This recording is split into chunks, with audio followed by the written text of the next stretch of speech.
I love this bit. People complain about too much all the time. Yeah. Stop complaining. Don't complain about things like your airport delays, because there are people going through things in life that you can't even imagine. Getting mad at people for being who they are makes as much sense as getting mad at a chair for being a chair. No one can make us change unless we truly want to. And I think that's the starting point. Unless we within ourselves, look deep and think, well, this is a behavior that I want to change, or this is a action that I want to change. No one can enforce that on us. But if you actually literally did do your best, then that's not something to be negative about. That's not something to be disappointed about. Welcome back to the Power of Pages. This month we have Triggers by Marshall Goldsmith. Yeah. Let's get into it. Yes. Hello, everybody. Firstly, I'll go by Ty. Forgot that part. I'll go by Mr. Fly. Mr. Fly and Ty. Ty and Mr. Fly. We're charged up this morning. And firstly, I just want to start off about, giving an overview of this book and just get straight into it and say this was a good one for me. This was a good one. Okay. I thought you might say that. Yeah. I thought you might say that when I was going through the page. I was like, this is up Tyler Street. I was like, this is right up Tyler Street. And I think the overview of the book basically is about behavior change. Yeah. So any ways that we can trigger ourselves to change our behavior and our thought processes and essentially our behavior to make us be a better person, to make us live a more fulfilled life, to make us have stronger relationships with others, to make us do the things that we want to do to achieve the things that we want to achieve. Yeah. And that's basically the book, but it gives lots of stories which we'll go through in this review, and also different methods. I mean, if you kickstart us off with what you thought overall, without giving your overall, I mean, I like the ethos of the book. I like the thought of triggers. The name was quite intriguing because you're like, okay, what's triggering what? What are you trying to trigger? Do you see what I mean? So that was quite intriguing to me. But the book itself, I didn't love it. I don't think I love it. It was good, but it's a good book. It's one of the ones that I don't know, I don't know if it was a writer, because the writer actually had a good style, but it just didn't really catch me, if you know what I mean. Mm-hmm. There were some moments I did like it when I did the first section. I can't remember what it's called now, but the first section I wasn't really too much of a fan of. The middle and the end of the book, I started liking the book a lot more. Do you know what I mean? So, but yeah, I don't think I like it as much as you. By the sounds of it. So we might have quite differing scores at the end, but that's okay because that's fine. And I just want to start off by, if you're an individual and you want to make behavior changes, how do you do that? It's quite difficult. Or how are you even aware that you're the problem sometimes? And it starts off earlier on in the book with a grumpy neighbor who was, a negative person, grumpy person, and he just falls over and hits his head. And he had nobody to take him to hospital. And luckily he found a neighbor's number, and that neighbor was willing to take him to hospital. She was kind enough to take him. Now that whole process triggered something in this man, Phil, and he felt like he wanted to become more like his neighbor. He wanted to become a more giving and caring person. Now, if it wasn't for that knock, he might not have wanted to change his behavior and become a nicer and better person. And sometimes little things in our lives can, make us think, wow, I need to change. Some people, if they have a major health scare, they're like, oh, I need to get healthy. Whatever reason it is. But that was the start of the book. I don't know if there's anything specific from the earlier stages that you picked up on. No, I mean, what I did like on, I think, the second chapter, when it talks about its belief triggers that stop behavioral change in its tracks. So these kind of self-limit, also refer to as things like self-limiting beliefs, or things that we kind of believe to be true that aren't actually true, but they're true for us, just if you get what I mean. So that was there's quite a lot, I think he listed off 15, and it's belief triggers that our inner beliefs trigger failure before it even happens. So before you even start, you've already failed because you believe in these things. So it's like he calls them belief triggers. So there's ones like I shouldn't need help and structure. So there's people like if someone's maybe trying to quit smoking, and I've spoken to people like this before, and they're like, "Oh, yeah, I can just stop whenever I want. I just don't, but it's like, oh yeah, but I just don't want to stop today. Okay, cool. But then it's like, reality of it is, it's not that easy to stop something that you've been doing for a long time. So you do need, ideally, for best results, you would need some help and you would need some structure as well, just to make it more, maybe the structure is you don't have cigarettes in your house, for example, or whatever, so people believe that, no, I can just do whenever I want. And I think people, and he talks about structure a lot in the book, which is something that I actually liked. But it's something that, people just if you're really trying to make a change, you do need some sort of help. You need structure. There's other kind of belief. Do you remember that chapter? Yeah. I mean, was there any things there that Yeah, I mean, I'm trying to see if I put any notes down on it. But yeah, absolutely. We all need structure. Even if we have the willpower and the motivation to commit to certain things or changes in habit, structure helps us to stay consistent with it. Structure is like having a plan, right? Having a specific plan to help us achieve helps us 10 times over rather than just saying, yeah, I'm going to do this. Because on the days when the motivation isn't there, or curveball comes in, or some other external factor, sometimes these throw us off our initial plan. But if we have a clear structure, then it's so much easier to maintain that behavior. No, I agree. I think there was another one as well, and I'm just looking. So number 4, well, at least I'm better than. So it's like, you start comparing yourself to people and you're looking for examples that you feel you're doing better than. So then that makes you feel happy, even though you've got more potential to do, or more capacity to do more, or capacity to change, or whatever it might be. So there's those, I can't argue with any of those because I agree with them. So like I said, with the book, it's like, I don't disagree with anything. Even the stories, it's weird because I was like, there was one story that kind of stuck out to me, but it's a bit further on, and I'm sure we'll talk about it later. But it's like, it just didn't grab me. But I can't argue with anything in the book. Do you get me? So, I wanted to talk about the self-limiting beliefs actually, because I wanted to give an example of someone I spoke to the other day who had a health scare, should I say? And I spoke to them about their smoking. They smoke, and their self-limiting belief was, well, I only have one vice, I don't do drugs, I don't do any other negative I don't do drugs, I don't drink, all I do is smoke, or from time to time. I only have one vice. So it was kind of justifying why it's okay, even though there was a major health scare. And that is essentially what you're saying, comparing to society.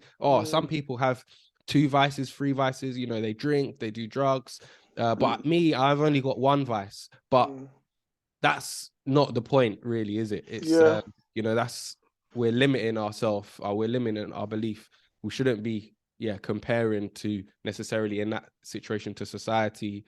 We should be trying to do what's best for us and our health. And if that means we have to work towards quitting smoking, then we got to find a way to do it. And if we need help, we got to reach out and accept that help where we can.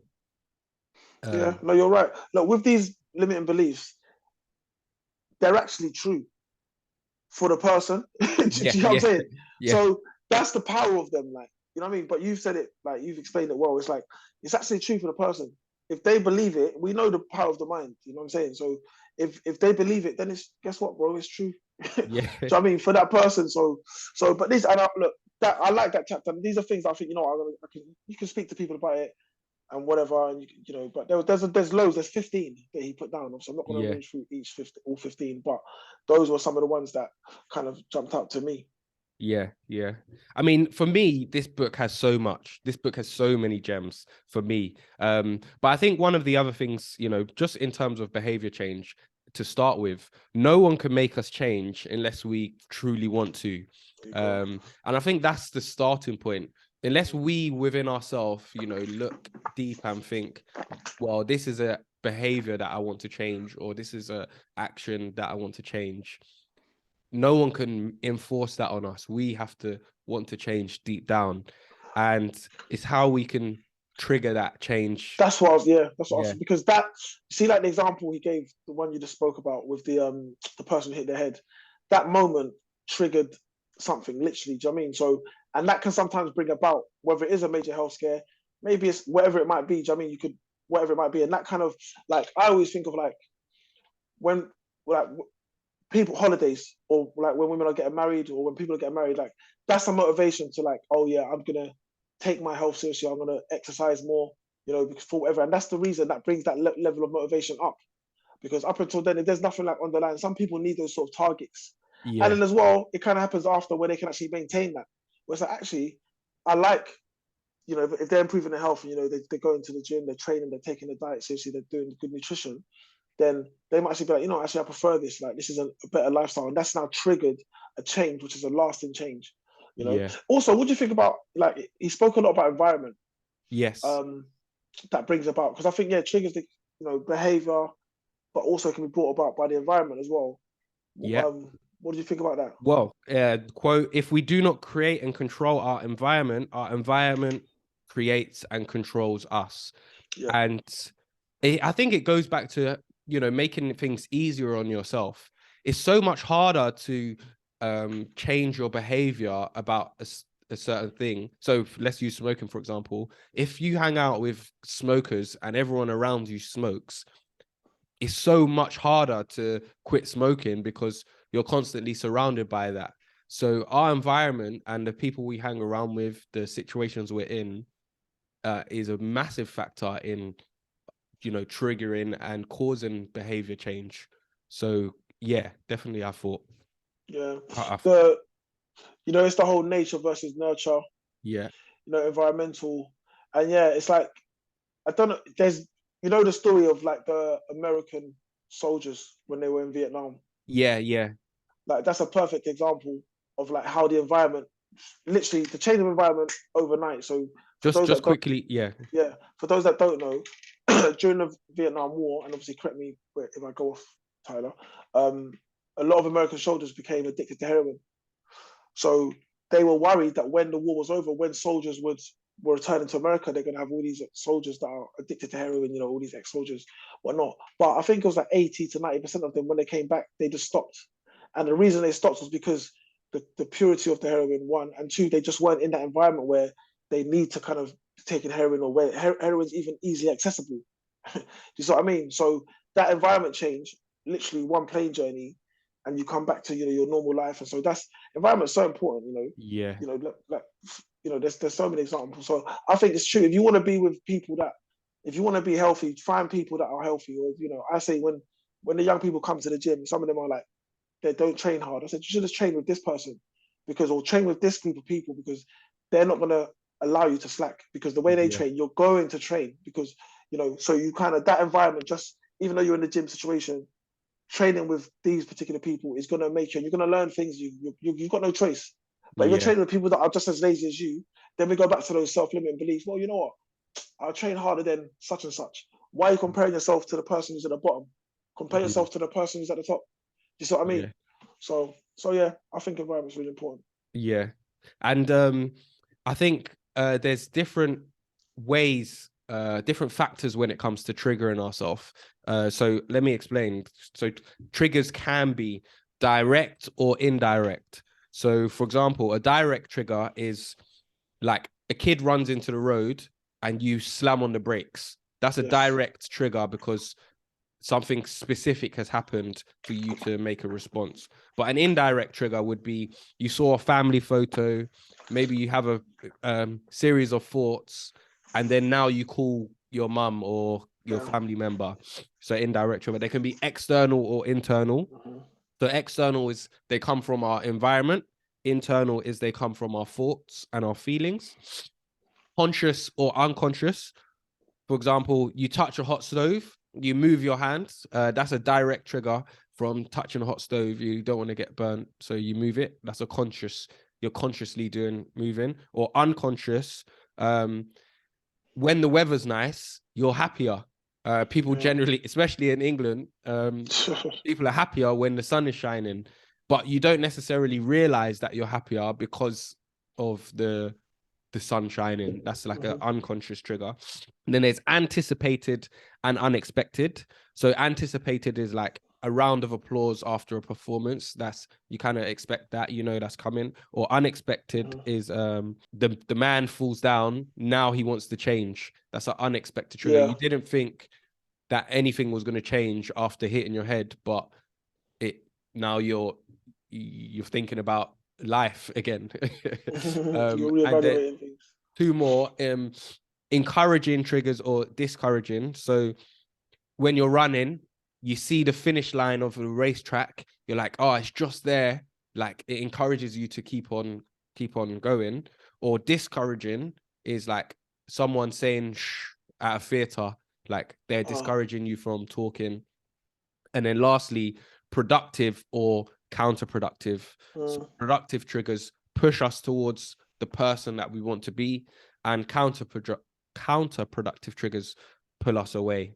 So we want to make sure that we're on the right side of all of those effects of triggers. I think I remember in that chapter he says, like, triggers they're not good or bad. Yeah, it's just our response to them is what dictates whether it's a good or bad trigger. Do you know what I mean? But yeah, no, it's like, that's something to, like, there's not like a positive, any situation could be looked at from two different perspectives as a good or a bad thing. Do you know what I mean? Like, down to your response. But yeah, it's good. I think, look, if you're, but the author works with a lot of, obviously in the corporate world, with a lot of CEOs and heads of large corporations and whatnot. So I think, because that's what I noticed in this book, it was quite formulaic to some degree, like a lot of kind of diagrams, a lot of points, like you just read off some now. There's lots of sections in the book where it's like, okay, point 1 to this, and there's the wheel of change, I think, was one of the things in there, a lot of diagrams, stuff like that. So I very much feel that he's obviously drawn off his experience of delivering talks or coaching or mentoring people one-to-one, and kind of put all that together in the book. Did you know much about the author? Did you no, I didn't know anything about him before. Yeah, I mean, that's kind of what, because when you look at it, it's kind of like, I could see this being, you could speaking through with somebody, like speaking through, going through, okay, the wheel of change, we're here at this point, we want to move you to this point, and this triggers that, and X, Y, Z. That's what I mean. Yeah, and I wanted to touch on the CEOs because he uses lots of different stories, but there was one particular story that showed how, just voicing something will not necessarily get people to change their behavior. So the example is he organized a meal with 17 CEOs and people that he had coached throughout his coaching experience. And he created 2 rules at the beginning of that coaching session. Sorry, the beginning of that dinner.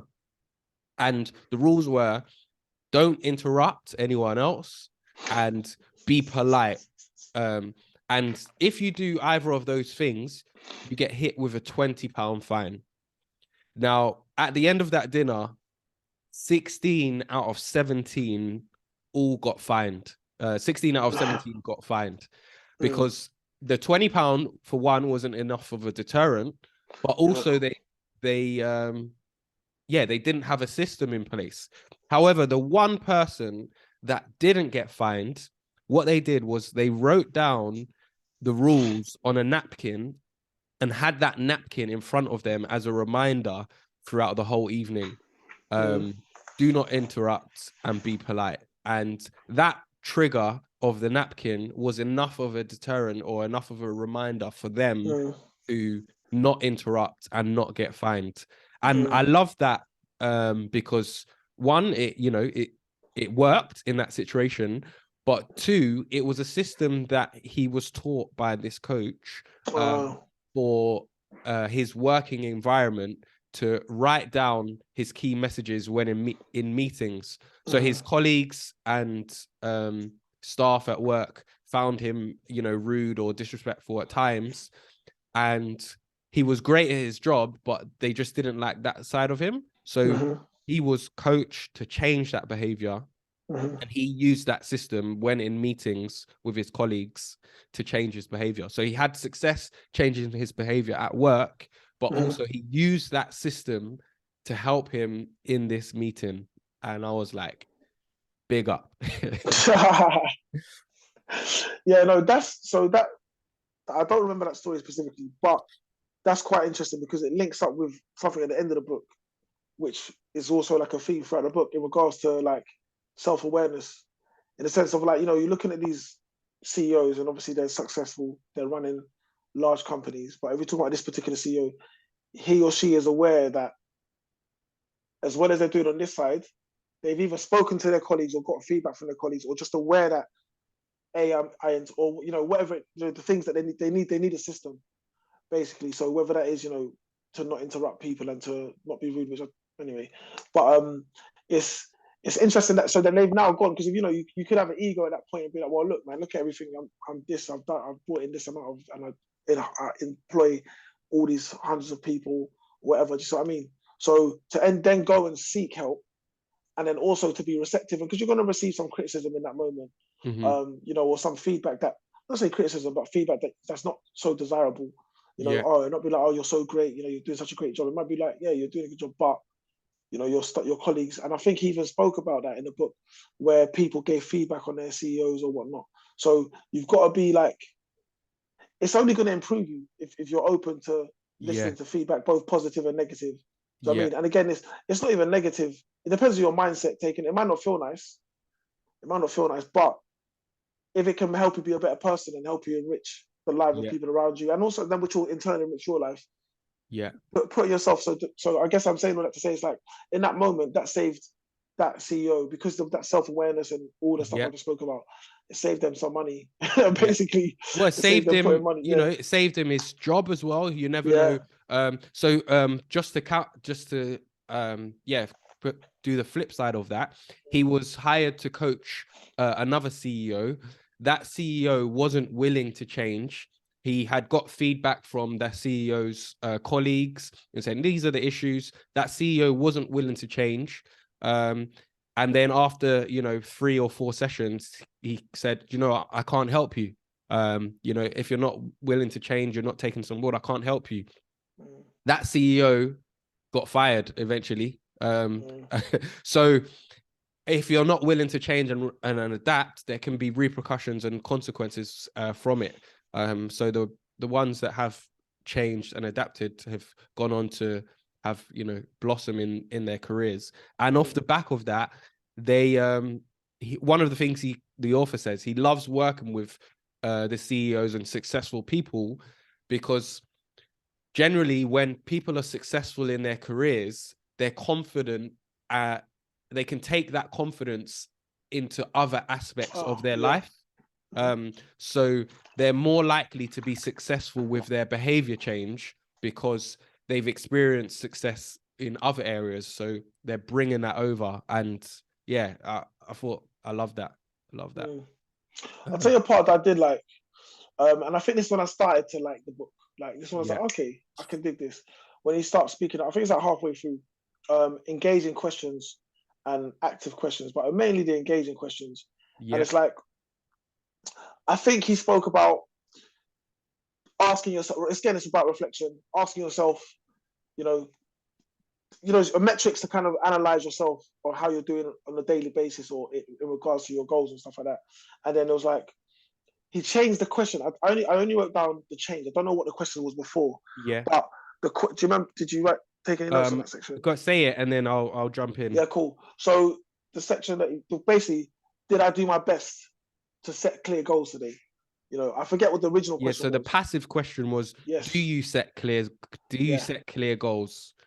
So this is the engaging questions.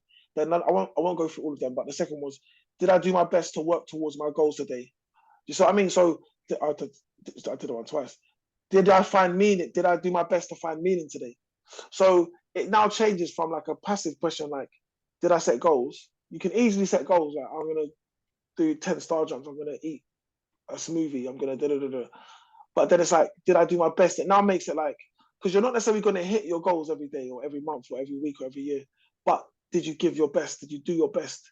Which now makes it like, that's a very, because you could easily set a goal and be like, oh, I'm gonna exercise every day. You could just get up and do like 5 squats and be like, well, I've ticked the box, I exercised. Yeah. But did you do your best? And Yeah. if that is your best, then cool.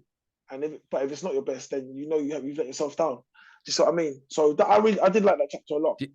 I loved that one. I loved that one. And I have to.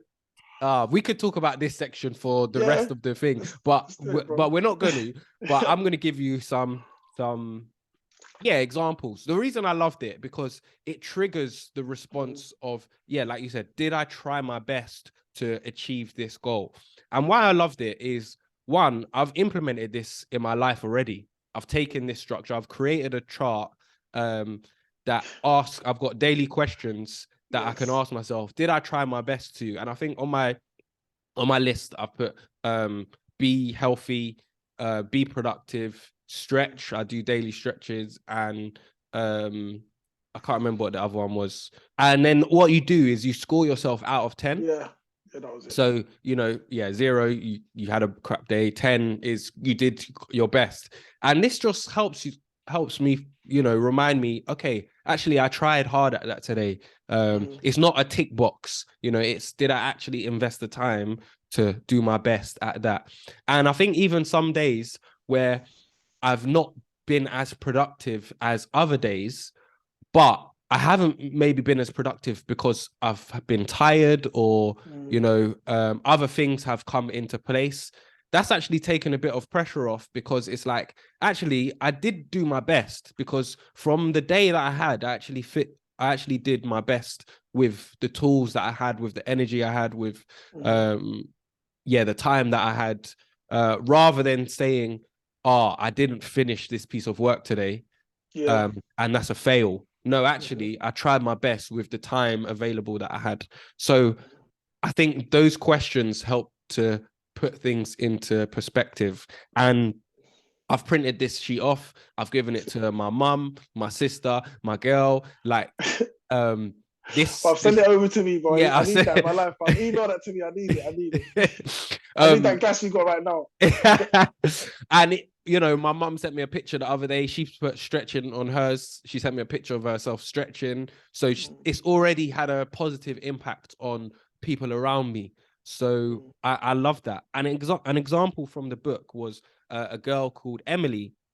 She wanted to lose weight, and she also wanted to improve her knowledge of wine. She was doing a wine exam. She was becoming a wine sommelier, or if that's how you say it, connoisseur or wine connoisseur. Okay. So she put on her questions. Did I do my best to do my juicing diet? Did I do my best to exercise? Did I do my best to study? And did I do my best to be kind? And this daily habit kept her consistent. At the end of the day, all you have to do is just literally write a number in a box. But it's there in your mind. Oh, okay. Wow, I only got a 3 today. Oh, wow, 10. That's a good day. Literally takes 30 seconds once. So that helped her, as well as she had her uncle to keep her accountable. Her uncle was helping to keep her accountable and kind of coach her and guide her through, which not everyone has, which is kind of the flaw with this system, because you kind of need someone to like keep you accountable a little bit. Not necessarily, but it helps. So yeah, love that. But I think everyone's got, you can find an accountability partner to some degree. Like, I mean, I feel everyone. You could. No, not everyone, no, but I think all you could, you can find ways to become accountable. Yeah. Like, there's ways, even with like, so I know some people when they exercise, and this is, like, I've got a friend that when they exercise, they do a social media post.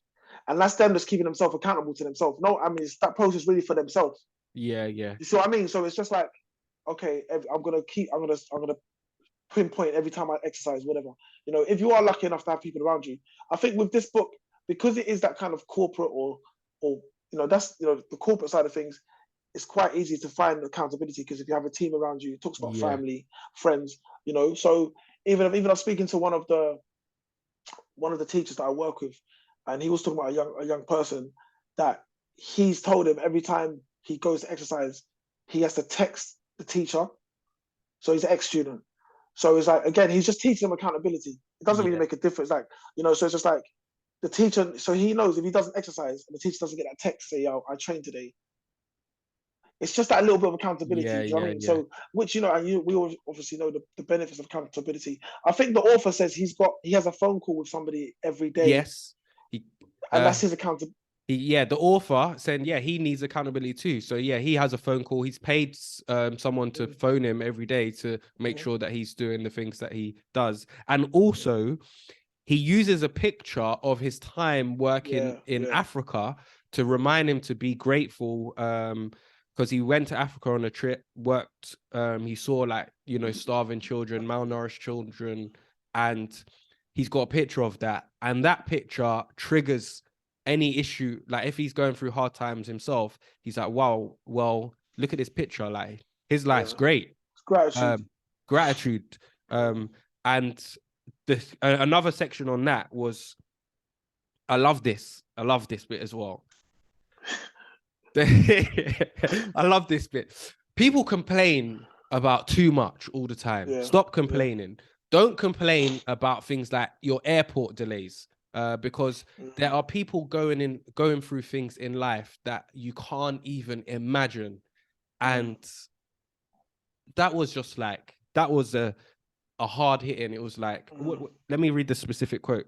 There are people in the world with problems you can't even imagine, and you're complaining about your flight being delayed. That's not a problem. Perspective. So do you know what I mean? Sorry, I saw that I want to sink in. I saw that I want to sink in. You know what I'm saying? But no, it's true. But no, look, going back to these questions, I think it just changes, especially as well with the scoring system, because it's not like linear, like, you know, black or white. Like, did you do this today? Yes or no? Because there's a lot. It's not grey. It's not, you know. There's grey areas in between. There's nuance to it. Do you see what I'm saying? So it's like, you might not have done a 10 out of 10, but you might have done a 7, and that was actually even for you to get to that 7. But if it's like, if you didn't come, so, you know, that was the scoring system. I think is also, that's a really good system, I believe. And I think the scoring system, the questions are good already. Did I do my best? ... However, the scoring system is what gives it that cherry on top, because it's like, it's not just a yes or no question. It's like on this range of 1 to 10 or whatever. Another thing that I liked, and I forget where it was in the book, and this changed my perspective on stuff. And it was like, and this is maybe my favorite thing from the book.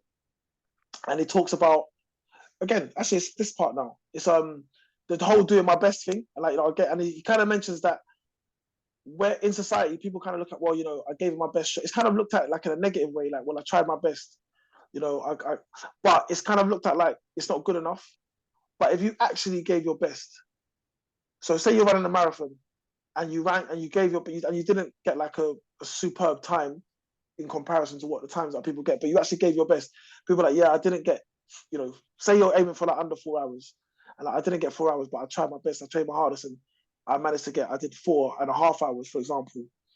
You know, people can be like a bit dejected, like, you know, but if you actually literally did do your best, then that's not something to be negative about. You know, that's not something to be disappointed about. Now, I thought about that myself with like exams I've done in the past. I thought, wow, I actually really did try hard for those exams. I didn't get the grade that I wanted to get, but that's actually, I did try like my best, you know. But you kind of look at it, so it kind of changed my perspective on that. So that was like a really good takeaway. I don't want to egg that too much, but yeah. There was there's two other things that I kind of want to touch on. But one is, there's so much that I feel I could talk about this book. But the other one was AWAT. I don't know if you remember. Of course, yeah. I knew it was this is in my head. I was like, this is Tyler. this system, AWAT. This is a sick system, and it's. Do you know what it reminds me of? It's like another system that we might say, have I got time today? Like, have I got time, like, to go into this today? Or like, someone's annoyed you or disrespected you or whatever, you're like, I've got time today. Come, Yeah. I'm here for yeah, it. Yeah, I'm I'm here. here I've for it. got time I'm for this here. today. But that's not what the book says, but it's what it reminded me of. And it Funny. was, am I willing to Mm. at this time? Yeah. So Am I willing at this time? yeah, am I willing at this time? So if you might want to, run a marathon, that might be a goal of yours, but are you willing at this time to put in the effort and the training? Okay, your lifestyle doesn't fit it at the minute. No, Yeah. let's try it again in 6 months. And that just helped. Yeah, it's just reminded me, there are lots of things that I want to achieve, but am I willing to at this time? But from that chapter, there was like, and the empty boat story. Do you remember that part? Go on. When you say So it's like a Buddhist story, and someone's sailing a boat, and this again is quite deep. But there's a sailor sailing a boat, and then he's going down a creek or something like that, and then there's a boat coming towards him, and then he's like, you're gonna crash into me, stop, you're gonna crash into me, stop. Then as it's getting closer, he's getting angry, shouting like, you're gonna like, so he's shouting. Then the boat eventually comes and crashes into his boat. So he's like getting angry, like, what the hell? Like, you just crashed into my boat. Can't you blind? Can you not see what you're sailing? Or da, da, da, da. Then he's looked in the boat, and the boat's obviously empty. It's basically an empty boat. Well, it is an empty boat. And he's like, you're getting everything in life is an empty boat. Like, you're getting angry at these things, but it's just an empty boat. It just happened. Do you know what I'm saying? Yeah. So there's no point of being angry. It's a really good story. It's quite long. I remember that. But remember that. So there was no person driving the empty boat to blame, Yeah. So he was mad thinking that there was someone to blame because the boat crashed into them, but actually it was an empty boat and there's no one to blame. So it's like, it is what it is, like kind of thing. And then it's kind of like similar to like, that's how things are in life. Sometimes it's always an empty boat, is what he said.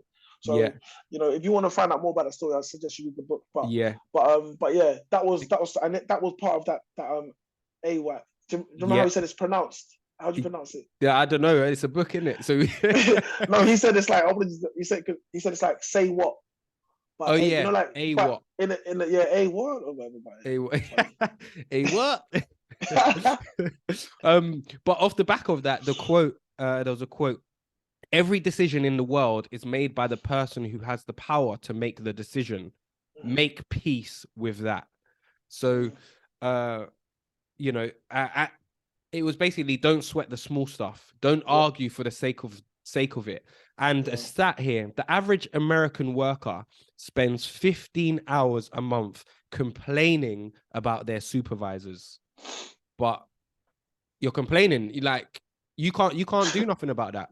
What are you complaining for? It's like he says they're getting mad at, this is again, that's the empty boat sort of thing. That's your supervisors.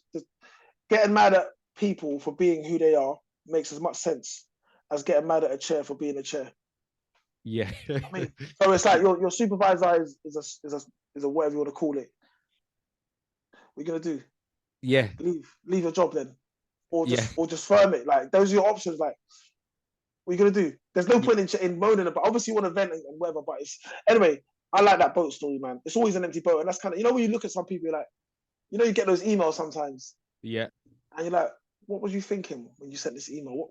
Yeah. I mean, you think, that's an empty boat, bro. Just an empty boat. Go sailing, bro. Go sail. That links into, because that made me reminded me of Steve Bartlett, and he talks about, I forget, like, don't be an a-hole or whatever. Yeah. And again, even with this, like, trying to enrich, you don't have to moan or complain about something if it's not that, like you said, is it that serious? Yeah. Do you know what I mean? But then a chair is going to be a chair. Yeah. The last thing I wanted to touch on, there's so many other things that I would want to touch on, but we don't have time. Read the book. I love this book. It's a great book. But the last thing I wanted to touch on was, again, and it was another CEO having a disagreement with, or two senior members of staff not liking each other within an organization. The guy's name was Nadeem, and Nadeem was being coached. I knew he was going to bring this one. Yep. Nadeem was being coached by this mentor or this coach, to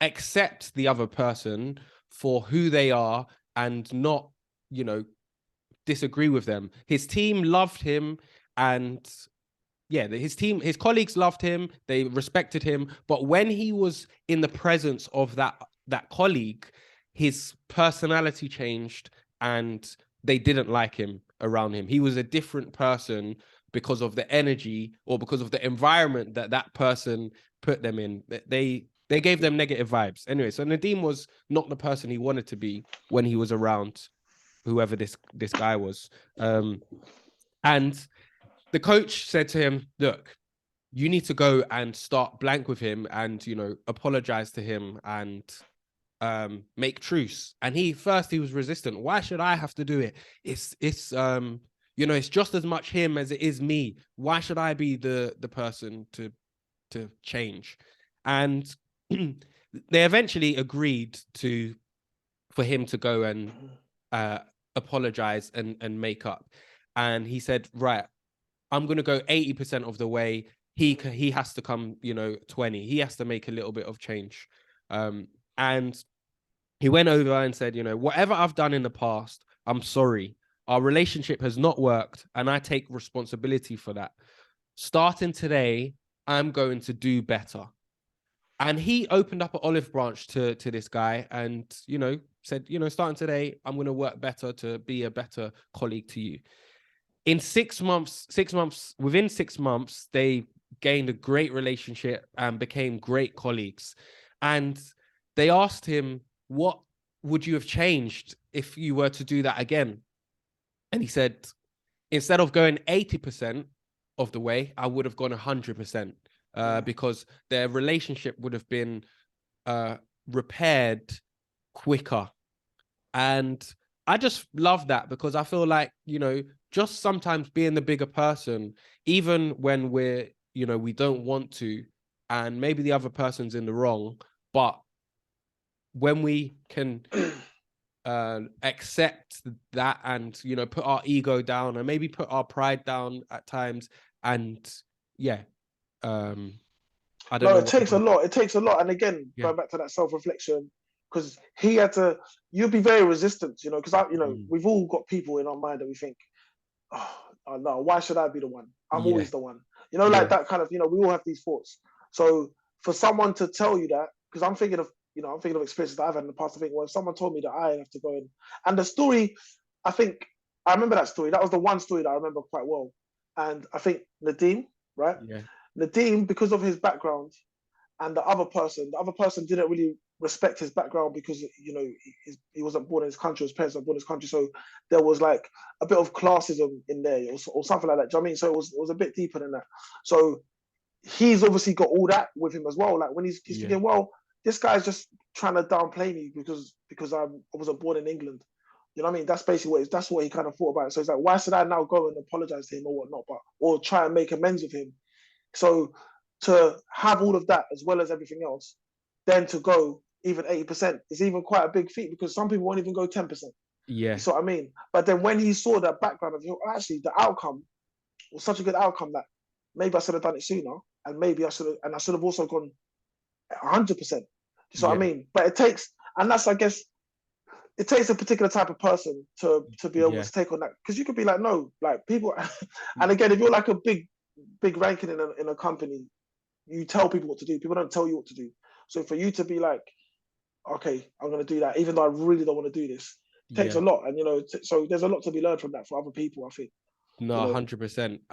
And I love that, because it's so hard to do it's so hard to do. So the fact that he was willing to do that was amazing. But the success from it was even better. Yeah, so, exactly. And it enriches their life, isn't it? It enriches exactly. Work environment, enriches everything like that. By going 100% or 80%, he's not only enriched the other person's life, but he's also enriched his own life. He's made his life more peaceful, more enjoyable, and better by succumbing to his pride and ego or whatever.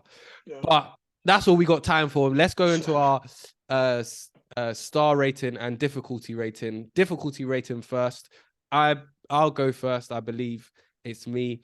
Difficulty. For me, it wasn't that difficult, but maybe because I enjoyed it so much, I was breezing through it. I'll give this a 2 out of 5. Yeah. Yeah, the difficulty, didn't find it difficult to read. As I started to enjoy it more, it got easier to read, obviously. But yeah, about a 2, so 2 is a good number. Yeah, 2, me also. Yeah, okay. Now the star rating, if you couldn't tell, I love this one. I loved it because I took something away from it that I could implement in my life, impact people around me too. And also, I enjoyed the read. So this is a good 4.5 for me. Wow. Good 4.5, Wow. man. 4.5. This is a life-changing book. Wow. This is a life-changing book. Yeah. Yourself. Okay. For me,